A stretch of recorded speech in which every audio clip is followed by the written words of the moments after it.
Hi lads and ladies, should I say, everyone.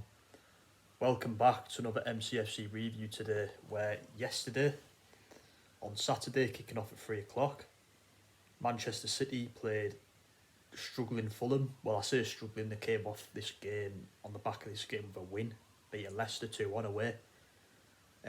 We were on confidence of our 5-0 win against Burnley in the Premier League, but we did draw midweek in the Champions League against Porto in a rather dull, boring 0-0 draw. But we came this game with confidence, and the game did finish Manchester City 2, Fulham 0. As I say, onto the game yesterday, I will go into the game as I do now. So the lineup for this game, it was sticking with the 4-2-3-1 formation. We had Edison in goal. João Conchel at right back. There was no Kyle Walker yesterday, he was out through injury.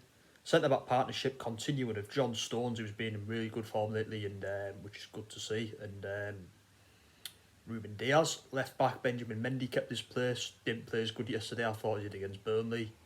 A midfield two of Rodri and Gundogan, which I predicted right. And the front three, which I got right as well, of Riyad Mahrez, Kevin De Bruyne, Raheem Sterling, and up top, Gabriel Jesus. So, for me, that's probably our best team on paper right now.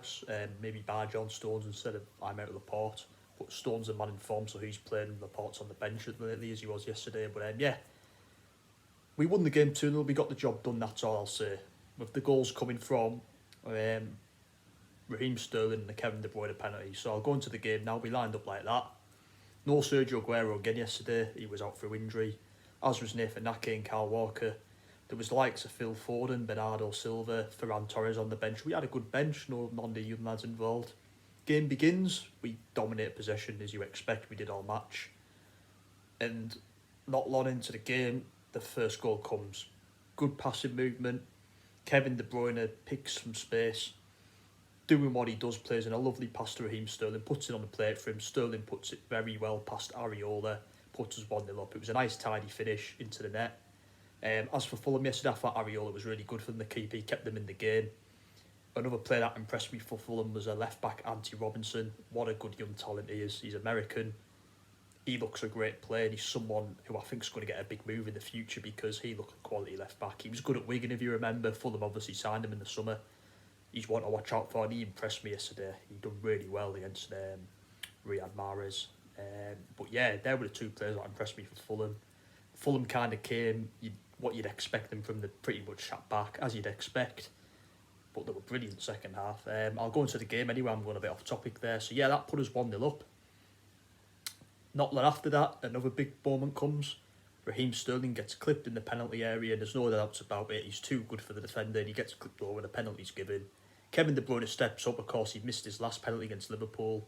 Steps up this time, puts Areola the wrong way and puts it in. 2-0 up. Happy days. So you're thinking then, 2-0 up in the 25 minutes gone, there could be a rout in here, but that wasn't to be. It was the complete opposite. Fulham got better and we got worse, you could say. A horrible moment nearly happens after that from John Stones. He plays a back pass and the ball, it nearly rolls into the net, but it kind of just goes wide. Edison was totally off guard as well, so that would have been embarrassing for him. But Fulham improved as the game went on. The second half, they were brilliant. They came out with no fear. Everyone, including myself at half-time, will have thought, this can be a row in here. It could be a 6-0, 8-0, but they came out, and Scott Parker obviously said something to them at half-time, and they came out a much better team.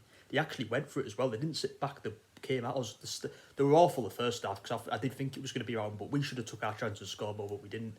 That was the end of the first half. Second half, as I said, it was all, I thought Fulham were the better team, if I'm being honest. We came out, we were negative. The main chances in the second half, Areola did make some more good saves. Fulham were testing Edison. A big moment comes where De Bruyne slips in Jesus. Jesus, you're thinking, why don't you shoot? Kind of peels it back to De Bruyne. De Bruyne clips it off the bar, thought he was unlucky. Another big chance, Riyad Mahrez with a fantastic body pass into De Bruyne, but he forces Areola into a good save. So they were the main chances in the second half. But Fulham, I was so impressed with the way they came out. They didn't look like a team that were in the relegation zone. They looked like a team, that were quite decent, that were really going for something. A mid-table Premier League team, you could see why they beat Leicester the other night. They were really positive though, and because I did fear the worst for them second half. I thought it was going to be a routing like we did against Burnley, but they were a lot better than Burnley, a lot more attacking minded, a lot more positive. Burnley were really negative when we played them. So yeah, I'd say Fulham play like that, I think they might even stay up this season because they really impressed me second half. But on to us, I was disappointed we didn't score more goals yesterday. These are the games we need to be like really putting teams to bed. We did have chances. We had about over 20 in the match, but we didn't take the ball. But they were the main chances, as I pointed out. But we beat Burnley 5-0, we beat Fulham 2-0. These are the games I'm not bothered about. Well, obviously we need to win these games, I know that. But I want to see a lot of goals, which we didn't see yesterday. These are the games you expect us to win, the Burnley and the Fulhams. Next week is the big test. We're coming up against a fellow Premier League title contender, in my opinion, a really top team, a top attacking team, an all-round quality team right now, in my opinion, of Manchester United. So that's going to be a test for us. They've got dangerous players. It's going to be a real test for our defence, for the likes of John Stones if he plays, even Ruben Diaz.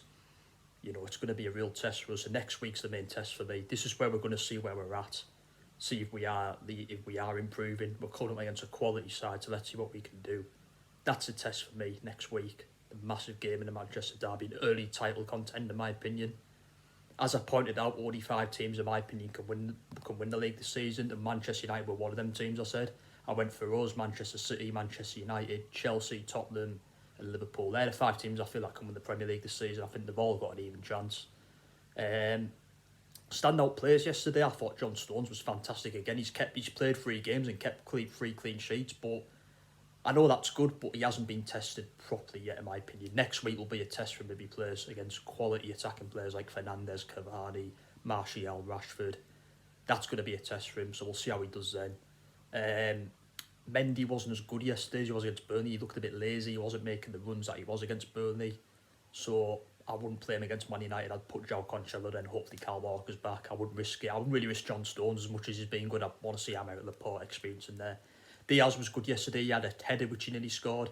Ederson didn't have a lot to do, so I'm not going to really judge him. He did make one decent save, as Fulham were better second half. Gundogan had a bit of a poor game. He didn't really impress me. He looked a bit lazy. Passing was a bit sloppy. Rodri was alright, kind of done the job. Mahrez was fantastic yesterday again. He's really proved me wrong lately. You know, people on this channel know I've got a bit of an agenda against Mahrez because I do think he's ball greedy, but he's played really well at the moment. Long may it continue though. We all know he's a really talented player, but he needs to keep that consistency up, in my opinion. De Bruyne, great as ever, got a goal and assist. Sterling had a good game. He could have scored more. He fluffed a few chances. I know he got his goal, but he needs to start taking his chances more, to the downside. Jesus, again, he played good, but he needs to be scoring against his teams. I've pointed it out a lot. He seems to go quiet against the teams you expect him to score. He never scored against Burnley last week. He didn't score again yesterday. If he wants to cement that main Manchester City strike position when Sergio does eventually go, unfortunately, he needs to start putting, scoring against his teams, in my opinion. We're going to have to look in the transfer market. That's just my honest opinion. But yeah, other than that, good win. Well, I say good win. It's a win. It's a big win, you could say, because it puts us in the top 4. But next week's the test against Manchester United. That is going to be a real test for us away at Old Trafford. That's when you can judge us and see where we're at. Not in the Fulham and Burnley games and against the big, good clubs like Manchester United. We've got Marseille midweek, which is a meaningless game because we've already won our group and qualified. So I'd change the team totally now. I'd give the young lads a chance. Focus on Manchester United next Saturday. Massive game. And another stat as well yesterday. First ever in Pep Guardiola's time at Manchester City, he didn't bring any substitutes on at all. The whole 11 played the full game yesterday. Now that was unusual. He normally is quite crazy on the subs. I'd have liked to see Phil Foden come on and get at Fulham's defence, but that never happened. So yeah, that was unusual. But we got the win. Up the fucking Blues, get in there. Come on, City. Come on, lads, up the fucking Blues. Take care, guys. I'll see you on Tuesday for the Marseille preview in the Marseille FIFA Knows video. It's a bit of a meaningless game, as I said, but I'll still deliver that for you because I know you like the content. But I'm bothered about next Saturday against Man United. Massive game. Massive. Come on, City, up the Blues. See you later. Take care.